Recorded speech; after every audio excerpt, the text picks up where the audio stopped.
തീർച്ചയായും Shri PM Manoj, KM മാണിയെ മുഖ്യമന്ത്രിയാക്കണമെന്ന് കോടിയേരി വാദിക്കുന്നത് തീർച്ചയായും ഞങ്ങൾക്ക് സന്തോഷമുണ്ടാക്കുന്നുണ്ട് എന്ന് ശ്രീ PC ജോർജ് പറയുന്നു. പക്ഷേ അതിന് പിന്നിലുള്ള രാഷ്ട്രീയം കാണാതിരിക്കുന്നില്ല ഞങ്ങൾ എന്ന് അല്പം മുമ്പ് അദ്ദേഹം പറഞ്ഞു നിർത്തി. ശ്രീ സണ്ണിക്കുട്ടി അബ്രഹാമും A. ഷുക്കൂറും അക്കാര്യമാണ് പറഞ്ഞത്. ഇനി അങ്ങോട്ട് ഇതുവരെയുള്ള ഉമ്മൻചാണ്ടി സർക്കാരിന്റെ മുന്നോട്ട് പോക്ക്, രമേശ് ചെന്നിത്തലയുടെയും VM സുധീറിന്റെയും ഒക്കെ പ്രവർത്തനങ്ങൾ അടുത്ത 5 വർഷക്കാലം കൂടെ ഈ UDF തന്നെ ഈ നിലയ്ക്ക് തുടരാം ഭരണത്തിൽ എന്നൊരു തോന്നൽ പോലും ഉണ്ടായിട്ടുണ്ട് ഒരു ഭാഗത്ത് എന്ന് കേൾക്കുന്നു LDF-ൽ. അതുകൊണ്ട് ഏതെങ്കിലും വിധത്തിൽ ഇവരെ ഇളക്കി മാറ്റുക, മാണിയെ ഇളക്കി കൊണ്ടുവന്ന് ഇങ്ങോട്ട് കൂടെ നിർത്തുക, അതുമാത്രമാണ് ഇനി അങ്ങോട്ട് രാഷ്ട്രീയമായി ഭാവിയുള്ള നടപടി, അങ്ങനെ വേണം മുന്നോട്ട് പോകാൻ എന്നൊരു തോന്നൽ കൊണ്ടാണ് ഈ കോടിയേരി ബാലകൃഷ്ണൻ ഇങ്ങനെ ഇക്കാര്യങ്ങളെല്ലാം ചേർത്ത് വെച്ച് CPIM KM മാണിയെ മുഖ്യമന്ത്രിയാക്കണമെന്ന ആവശ്യം അതിനനുസരിച്ച് കേരള കോൺഗ്രസിലേക്ക് വലിയ ആഗ്രഹം ചിന്ത ഉണ്ടാക്കി വിടുന്നത് എന്നതാണ് പൊതുവിൽ വരുന്ന വിലയിരുത്തൽ. എന്താകും മറുപടി?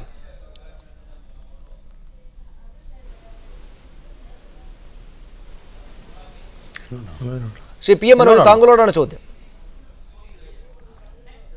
തീർച്ചയായും അതിൽ ഒരു കാര്യം പറയാനുള്ളത്, ഈ PC ജോർജ് പറഞ്ഞ കാര്യങ്ങൾക്ക് PC ജോർജ് മറുപടി പറഞ്ഞു എന്ന് പറഞ്ഞു. യഥാർത്ഥത്തിൽ PC ജോർജ് പറഞ്ഞ കാര്യങ്ങൾക്ക് നമ്മുടെ ഷുക്കൂർ സാർ മറുപടി പറഞ്ഞില്ല. അദ്ദേഹം ഉന്നയിക്കുന്ന കുറേ പ്രശ്നങ്ങളുണ്ട്. ഈ പറഞ്ഞത് ശരിയാണ്, ഏതെങ്കിലും തരത്തിൽ കേരള കോൺഗ്രസിനോടുള്ള സ്നേഹം കൊണ്ടല്ല. CPM ലീഡർഷിപ്പ് ഒരു കാര്യം പറയുമ്പോൾ അത് കേരള കോൺഗ്രസിനോടുള്ള സ്നേഹം കൊണ്ടാവില്ലല്ലോ. അത് സ്വാഭാവികമായും CPIM-ന് അടുത്ത രാഷ്ട്രീയ പശ്ചാത്തലത്തിൽ എന്തൊക്കെ തരത്തിലുള്ള നേട്ടമുണ്ടാക്കാം എന്ന് വളരെ കൃത്യമായ ധാരണയോടുകൂടി തന്നെ പറയൂ. അല്ലാതെ പിന്നെ ഏതെങ്കിലും ഒരു UDF-ൽ ഒരു കക്ഷി, ഞാൻ പറയുന്ന ഒരു വളരെ പ്രധാനപ്പെട്ട ഒരു വിഷയം, എന്തുകൊണ്ട് മാണി സാർ ഈ മുഖ്യമന്ത്രി സ്ഥാനത്തിന് യോഗ്യനല്ല എന്ന് UDF-ആണ് പറയേണ്ടത്. അത് LDF-ലെ ഒരു കക്ഷിയെക്കുറിച്ച് DYFI ഒരു ദിവസം കുരയ്ക്കുന്ന പട്ടി കടിക്കുന്ന പട്ടി എന്ന് പ്രമേയം പാസാക്കിയാൽ എന്താണ് അവസ്ഥയുണ്ടാവുക? അല്ലെങ്കിൽ LDF-ലെ ഏതെങ്കിലും ഒരു കക്ഷിയുടെ നേതാവിന് മുഖ്യമന്ത്രിയാവണമെങ്കിൽ CPIM-ൽ അംഗത്വം എടുക്കണമെന്ന് DYFI ഒരു പ്രമേയം പാസാക്കിയാൽ എന്താണ് അവസ്ഥയുണ്ടാവുക? മാണി സാറിനെ കുറിച്ച് യൂത്ത് കോൺഗ്രസ് പാസാക്കിയ പ്രമേയമാണിത്. അത് എൻ്റെ സ്നേഹിതൻ ശ്രീ ഷുക്കൂർ കാണണം. അതുപോലെ അതിൽ എൻ്റെ സ്നേഹിതൻ ശ്രീ PC ജോർജ് പ്രതികരിക്കണം. യഥാർത്ഥത്തിൽ മറ്റൊരു കക്ഷിക്കും ഒരു അവസരത്തിലും അനുഭവിക്കേണ്ടി വന്നിട്ടില്ലാത്ത അവഗണനയും പ്രശ്നങ്ങളും UDF-ൽ കേരള കോൺഗ്രസ് മാണി ഗ്രൂപ്പ് അഭിമുഖീകരിക്കുന്നു. എന്തുകൊണ്ടാണ്? അവർക്ക് സ്വതന്ത്രമായ നിലപാടെടുക്കാം. അധ്വാനവർഗ സിദ്ധാന്തമൊക്കെ കൊണ്ടുവന്ന ആളാണ് ശ്രീ KM മാണി. അദ്ദേഹത്തെയാണ് ഇപ്പോൾ കുരയ്ക്കുന്ന പട്ടി കടിക്കുന്ന പട്ടി എന്നൊക്കെ ഉപമിച്ചുകൊണ്ട് കേരളത്തിലെ ജനങ്ങളുടെ മുമ്പിൽ അവമാനിക്കുന്നത്. അതായത് ആര്? ആ മുന്നണിയുടെ നേതൃത്വമാണ് അവമാനിക്കുന്നത്. ഈ ശ്രീ ഷുക്കൂറിൻ്റെ അടക്കം മൗനാനുവാദത്തോടെ, മുഖ്യമന്ത്രി ഉമ്മൻചാണ്ടിയുടെ മൗനാനുവാദത്തോടെയാണ് അവമാനിക്കുന്നത്. ഇത് കണ്ടുകൊണ്ട് ഇതൊക്കെ സഹിച്ച് എങ്ങനെ എൻ്റെ ആത്മാഭിമാനിയായ സ്നേഹിതൻ ശ്രീ PC ജോർജിനും അദ്ദേഹത്തിൻ്റെ കക്ഷിക്കും UDF-ൽ തുടരാനാവും എന്ന് CPM ചോദിക്കേണ്ട, സാമാന്യ ബുദ്ധിയുള്ള ആർക്കും ചോദിക്കാവുന്ന ചോദ്യമാണ്. അതാണ് ഇവിടെ വരുന്ന വിഷയം. അതുമാത്രമല്ല, എപ്പോഴാണ് 1982 ശേഷമാണ് ഈ കേരള കോൺഗ്രസ് മാണി ഗ്രൂപ്പ്, കേരള കോൺഗ്രസിൻ്റെ നിഴലായി മാറി കോൺഗ്രസ് എന്ത് പറയുന്നു അതിനനുസരിച്ച് നിലപാടെടുത്ത് തുടങ്ങിയത്. അതുമുതലാണ് കേരള കോൺഗ്രസിൻ്റെ തകർച്ചയും. മാണി സാർ ഇടയ്ക്ക് പറയും പിളരും തോറും വളരും, വളരും തോറും പിളരും എന്നൊക്കെ പറയും. യഥാർത്ഥത്തിൽ ആ കേരള കോൺഗ്രസ് തകർച്ചയുണ്ടായത്. അതുകൊണ്ടാണ് 9 സീറ്റിൽ വന്ന് നിൽക്കുന്നത് 24 സീറ്റിൽ നിന്ന്. ആ അവസ്ഥയിൽ തുടരണമോ വേണ്ടയോ? കേരളത്തിലെ കർഷകരുടെ, മലയോര കർഷകരുടെ പ്രശ്നങ്ങൾ, റബ്ബറിൻ്റെ വില 130 രൂപയായി, അങ്ങനെയുള്ള നിരവധി, അതുപോലെ കേരളത്തിലുള്ള അവഗണന, ഫെഡറലിസത്തിൻ്റെ പ്രശ്നം, ഇതൊക്കെ ഉയർത്തിപ്പിടിച്ചുകൊണ്ട് ശരിയായ രാഷ്ട്രീയം, അഴിമതിക്കെതിരായ രാഷ്ട്രീയം, അതാണ് സഖാവ് VS ഇന്നലെ പറഞ്ഞത്, ഇതൊക്കെ ഉയർത്തിപ്പിടിച്ച് കേരള കോൺഗ്രസിന് സ്വന്തം അസ്തിത്വം കാണിച്ചുകൊണ്ട് ജനങ്ങൾക്ക് മുമ്പിൽ തെളിയിച്ചുകൊണ്ട് നിൽക്കാൻ കഴിയണം. അത് UDF-ൽ കഴിയില്ല. അപ്പോൾ കേരള കോൺഗ്രസ് ആണ് രാഷ്ട്രീയ നിലപാടെടുക്കേണ്ടത്. എന്തുകൊണ്ടാണ് രാഷ്ട്രീയ നിലപാടെടുക്കുന്നില്ല? ആർക്കും ചോദിക്കാവുന്ന ചോദ്യമാണ്. അല്ലാതെ അതിന് ഏതെങ്കിലും ഒരു കക്ഷി അടർത്തിയെടുത്തുകൊണ്ട് ഭരണം അട്ടിമറിക്കാം എന്നൊക്കെ വ്യാഖ്യാനിക്കുന്നത് ശരിയല്ല. മറിച്ച് ഇത്തരം മൂർത്തമായ പ്രശ്നങ്ങൾക്കാണ് മറുപടി പറയേണ്ടത്. ശ്രീ PC ജോർജ്, ആ മൂർത്തമായ പ്രശ്നങ്ങൾക്ക് കോടിയേരി ബാലകൃഷ്ണൻ ഉന്നയിക്കുന്ന ആ ചോദ്യത്തിന് മറുപടി നൽകുമോ കേരള കോൺഗ്രസ്? എന്തുകൊണ്ടാണ് നിലപാട് വ്യക്തമാക്കാത്തത്? 1965 തെരഞ്ഞെടുപ്പിൽ 23 സീറ്റുണ്ടായിരുന്നെങ്കിൽ ഇപ്പോൾ 9 സീറ്റ് മാത്രമേ ഉള്ളൂ. ഇതിങ്ങനെ ചുരുങ്ങി പോവുകയാണ്. KM മാണിയാണ് മുഖ്യമന്ത്രിയാകാൻ സർവ്വതാ യോഗ്യൻ. UDF-നകത്ത് കോൺഗ്രസ് ഘടകകക്ഷികൾക്ക് മുഖ്യമന്ത്രി സ്ഥാനം കൊടുത്ത 3 ഉദാഹരണങ്ങൾ അദ്ദേഹം ചൂണ്ടിക്കാണിക്കുന്നുണ്ട്. PKV-യും സി അച്യുതമേനോനും CH മുഹമ്മദ് കോയയും മുഖ്യമന്ത്രിയായിട്ടുണ്ട്. KM മാണിക്ക് എന്താ ആയിക്കൂടെ എന്നൊക്കെ ചോദിക്കുന്നുണ്ട് ശ്രീ കോടിയേരി ബാലകൃഷ്ണൻ. ഇതിന് രാഷ്ട്രീയമായ മറുപടി നൽകാൻ താങ്കൾ നേരത്തെ പറഞ്ഞു ഞങ്ങൾ ഇതുവരെ ആലോചിച്ചിട്ടില്ല എന്ന്. അത് വിശ്വസിച്ചുകൊണ്ട് തന്നെ ചോദിക്കട്ടെ, എപ്പോഴാണ് ഇത് ആലോചിക്കുക? ആലോചിക്കേണ്ട സമയമായിട്ടുണ്ട്. അത് സംബന്ധിച്ചുള്ള രാഷ്ട്രീയമായ കൃത്യത, വ്യക്തത ഉണ്ടാക്കേണ്ടുന്ന കാലമായിട്ടുണ്ട് എന്ന് തോന്നുന്നില്ലേ ശ്രീ PC ജോർജ്? അല്ല, 3 അല്ല 4 പട്ടംതാണ് പിള്ളേ മുഖ്യമന്ത്രിയാക്കിയത് R ശങ്കർ ഭൂരിപക്ഷമുള്ള പിള്ളേ കോൺഗ്രസിന്. അത് സാരമില്ലെന്ന്. അത് പക്ഷേ ഇവിടെ അദ്ദേഹം പറഞ്ഞ പ്രധാനപ്പെട്ട കാര്യം യൂത്ത് കോൺഗ്രസ്സുകാർ പ്രമേയം ഉണ്ടാക്കിയെന്ന ആ പ്രമേയത്തിന് എന്ത് വിലയുണ്ട്? ആര് മൈൻഡ് ചെയ്യുന്നു? മഞ്ഞൾ വരാത്ത പിള്ളേർ വല്ല പ്രമേയം ഉണ്ടാക്കിയത് ഹൂ കേസ് ദാറ്റ് അപ്പോ പിള്ളേരെ അത്രേ ഉള്ളത്. കൊച്ചു പിള്ളേരല്ലേ എന്ന്. ഇപ്പൊ ഒരു മലയാളി NSUI പ്രസിഡന്റ് ആയിട്ട് അദ്ദേഹത്തെ അഭിനന്ദിക്കുന്നതാണ് എനിക്ക് പറയാനുള്ളത്. ഏത് വ്യക്തിയും മലയാളി വരുമ്പോൾ എനിക്ക് സന്തോഷമാണ്. പക്ഷെ ഒരു കാര്യം പറഞ്ഞാൽ രാഷ്ട്രീയ തീരുമാനം വേണ്ട സമയത്ത് വേണ്ടതുപോലെ വേണ്ട തീരുമാനം എടുക്കാൻ പ്രാപ്തമായ ഒരു നേതൃത്വം കേരള കോൺഗ്രസ് പാർട്ടിക്കുണ്ട്. അല്ല, കേരള കോൺഗ്രസ് പാർട്ടി അടയന്മാരുടെ പാർട്ടിയല്ല, അധ്വാനിക്കുന്നവരുടെ പാർട്ടിയാണ്. അവന് തീരുമാനമെടുക്കാൻ തന്റെ ഇടമുണ്ട്. ആരുടെയും ചെലവിലല്ല, ആരുടെയും അടിമയല്ല, ആരുടെയും അടിമയാകാൻ ഉദ്ദേശിക്കുന്നുമില്ല. ഒരു സംശയം വേണ്ട. അതുകൊണ്ട് ഞങ്ങളുടെ മുമ്പിൽ ഇപ്പോൾ ഉള്ള പ്രശ്നം തുറന്നു പറയാം. ബഹുമാനയുടെ മുഖ്യമന്ത്രി ഒരു നല്ല മുഖ്യമന്ത്രിയാണ് ഉമ്മൻചാണ്ടി. അതുപോലെ കോൺഗ്രസിനകത്ത് എത്ര ആളുകൊണ്ട് നമ്മുടെ രമേശ് ചെന്നിത്തല മുഖ്യമന്ത്രി യോഗ്യനല്ലേ? എങ്ങനെ ചെറുതായിട്ട് കാണാൻ പറ്റും? നമ്മുടെ VM സുധീരനെ പറ്റി മോശം പറയാൻ പറ്റുമോ? നല്ല ചിന്തയുള്ള മനുഷ്യനല്ലേ? അപ്പൊ അങ്ങനെ കൊള്ളാവുന്നവരൊക്കെ കോൺഗ്രസിലുണ്ട്. അതുപോലെ കേരള കോൺഗ്രസിൽ മാണി സാറിന് ഇപ്പോ ആ സ്ഥാനത്ത് വരണമെന്ന് ഞങ്ങൾ ആഗ്രഹിച്ചാൽ ഓരോ കേരള കോൺഗ്രസിനെ ആഗ്രഹിച്ച് അതിനെ കുറ്റപ്പെടുത്തരുത്. യൂത്ത് കോൺഗ്രസ് നമ്മൾ ഇങ്ങനെ പ്രമേയമൊക്കെ പാസ്സാക്കിയ അത് കാലിന്റെ അടിയിലെ മണ്ണ് പോകുന്ന ഇടമാണ്. മര്യാദയ്ക്ക് നല്ലതാണ് യൂത്ത് കോൺഗ്രസ്സുകാർക്ക് പറയാനുള്ളത്. അതാ നല്ലത്. വേറെ ഒന്നും അതിനെപ്പറ്റി ഞാൻ ദീർഘമായിട്ട് പറയുന്നില്ല. തീർച്ചയായും എനിക്കറിയാം താങ്കൾക്ക് ഈ ഘട്ടത്തിൽ അത് പറയാനാവുകയില്ല എന്ന് ശ്രീ PC ജോർജ്. പക്ഷേ 22-ാം തീയതിയോ മറ്റോ പാർട്ടിയുടെ ഉന്നതാധികാര സമിതി യോഗം ചേരുന്നുണ്ടെന്ന് തോന്നുന്നു. ആ യോഗത്തിൽ എങ്കിലും ഇത് സംബന്ധിച്ചുള്ള പ്രാഥമികമായെങ്കിലുമുള്ള ആലോചന പാർട്ടി നടത്തുമോ? താങ്കളുടെ ഈ അഭിപ്രായ പ്രകടനങ്ങൾ മൂർത്ത രൂപം നൽകി അദ്ദേഹത്തെ മുഖ്യമന്ത്രിയാക്കാനുള്ള ശ്രമങ്ങളിൽ ഏർപ്പെടേണ്ടതുണ്ട് എന്ന തീരുമാനത്തിലേക്ക് എത്തുമോ? 22-ാം തീയതി ഞങ്ങൾ ചേരുന്നത് വളരെ വ്യക്തമായ കാഴ്ചപ്പാട് നമ്മൾ 50-ാം വാർഷിക സമ്മേളനത്തെ പറ്റി ആലോചിക്കണം. പക്ഷെ സ്വാഭാവികമായി ഇങ്ങനെ ഒരു ചർച്ച കേരളത്തിന്റെ രാഷ്ട്രീയ അന്തരീക്ഷം ഉണ്ടായ സാഹചര്യത്തിൽ ആ കമ്മിറ്റി വരുന്ന ആർക്കും ഈ വിഷയം ഉന്നയിക്കാമെന്നാണ്. അങ്ങനെ ഉന്നയിച്ചാൽ അതിന്മേൽ ചർച്ച നടത്താൻ പാർട്ടി നേതൃത്വം നിർബന്ധിതമാണ്. അത് അതുകൊണ്ട് ചർച്ച നടക്കലെന്ന് ഞാൻ പറയാൻ ഉദ്ദേശിക്കുന്നില്ല. 22-ാം തീയതി എന്ത് വരും എന്ന് എനിക്കറിയില്ല. പക്ഷേ ആരെങ്കിലും വിഷയം ഉന്നയിച്ചാൽ ചർച്ച ചെയ്യാൻ പാർട്ടി ബാധ്യസ്ഥമാണ്. അതിന് എന്ത് തീരുമാനം വരും എനിക്കറിയില്ല. അത് കമ്മിറ്റി കഴിയുമ്പോൾ എന്നെ വിളിച്ച് എനിക്ക് അറിയാവുന്ന കാര്യം വിശദമായി പറഞ്ഞു തരാം. തീർച്ചയായും ഞാൻ തിരിച്ചു വരാം താങ്കളിലേക്ക്. ശ്രീ സണ്ണിക്കുട്ടി അബ്രഹാം, നമുക്ക് മുന്നിൽ PC ജോർജ് പറഞ്ഞു നിർത്തിയ വരെയുള്ള കാര്യങ്ങളുണ്ട്. ഒപ്പം ഈ കോടിയേരിയുടെ CPM-ന്റെ മാണി പ്രണയത്തിന് ഒരുപക്ഷെ മറ്റ് രാഷ്ട്രീയ ഗൂഢോദ്ദേശങ്ങൾ ഉണ്ടായിരിക്കാം. അവരുടെ അടുത്ത കാലത്തേക്കുള്ള ഭാവിയിലേക്കുള്ള നിലനിൽപ്പൊക്കെ അതുമായി ബന്ധപ്പെട്ട കാര്യങ്ങളൊക്കെ ഉണ്ടായിരിക്കാം. പക്ഷേ നമുക്ക് മുന്നിലുള്ള പ്രശ്നം ശ്രീ PC ജോർജ് ഇപ്പോൾ പറഞ്ഞു നിർത്തിയതുപോലെ പട്ടയ പ്രശ്നത്തിൽ ഈ മുന്നണിയിൽ നിന്ന് വേണമെങ്കിൽ ഇറങ്ങിപ്പോകാൻ പോലും തയ്യാറാണ് എന്ന് ജോസ് കെ മാണി പറഞ്ഞ വാക്കുകളുണ്ട്.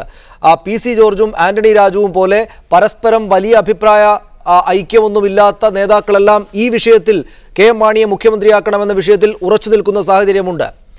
ഇപ്പറയുന്ന വസ്തുതകളെ പൂർണ്ണമായും തള്ളിക്കളയുന്നില്ല KM മാണിയും മറ്റ് നേതാക്കളും ആ പാർട്ടിയും എന്നത് പോലുള്ള മൂർത്തമായിട്ടുള്ള സാഹചര്യങ്ങളുണ്ട്.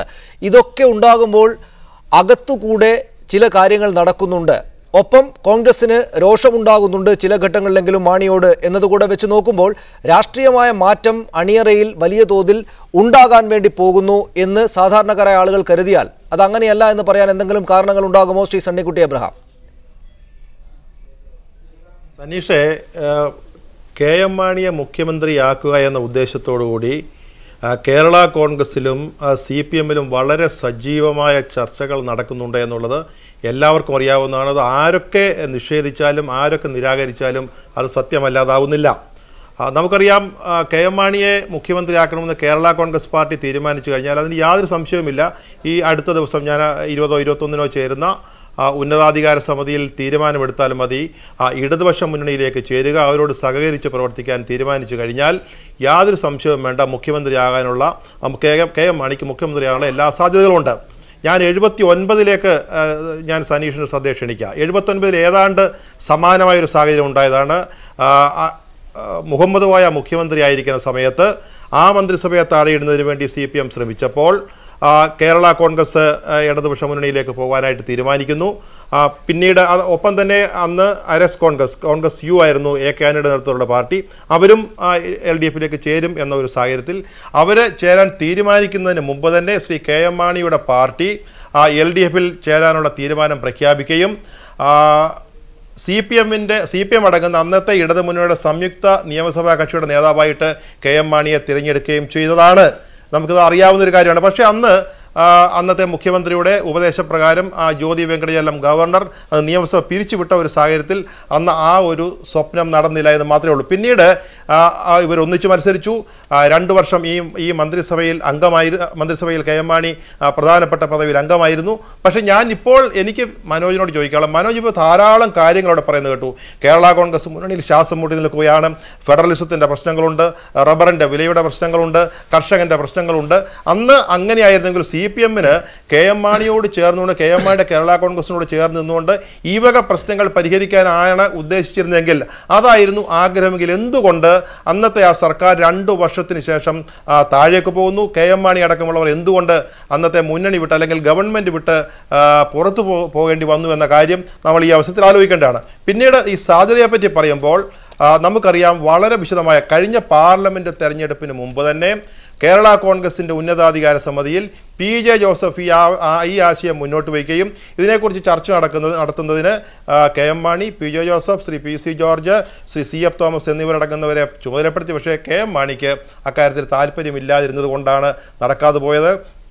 3 പാർലമെൻറ്റ് സീറ്റുകൾ, 20 നിയമസഭാ സീറ്റുകൾ, KM മാണിക്ക് മുഖ്യമന്ത്രി സ്ഥാനം എന്നീ ഓഫർ CPMൻ്റെ ഭാഗത്തുനിന്നുണ്ടായിരുന്നു. CPMനെ സംബന്ധിച്ചിടത്തോളം ഇപ്പോൾ ഈ ഗവൺമെൻറ്റിനെ ഇറക്കി വിടുക എന്നുള്ളത് തന്നെയാണ് പ്രശ്നം.